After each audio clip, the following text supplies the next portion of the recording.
Pernahkah Anda berpikir, bagaimana tradisi kuno seperti pati rasa bisa memengaruhi sesuatu yang sangat modern, seperti DNA kita? Ternyata, ini bukan lagi sekadar metafisika, tapi sudah masuk ranah sains. Saat kita merasakan emosi negatif seperti marah atau benci, tubuh memproduksi hormon stres yang secara epigenetik mengunci potensi terbaik DNA kita. Nah, pati rasa atau mematikan rasa adalah cara untuk menghentikan produksi racun kimiawi ini. Saat batin tenang dalam kondisi zero mind, tubuh beralih ke mode perbaikan. Secara spiritual, ini seperti melepas selubung gelap dari DNA, membuatnya memancarkan cahaya biofoton lebih terang. Inilah yang diwujudkan dalam ritual seperti tapa kungkum atau meditasi suwung, di mana kita mati sejenak dari gangguan dunia luar untuk hidup dalam frekuensi cahaya internal. Proses ini menciptakan pendaran batin atau aura,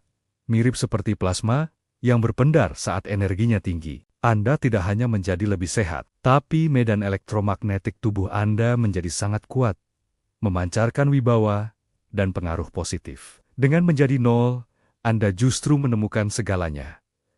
Tertarik mendalaminya? Subscribe channel kami ya.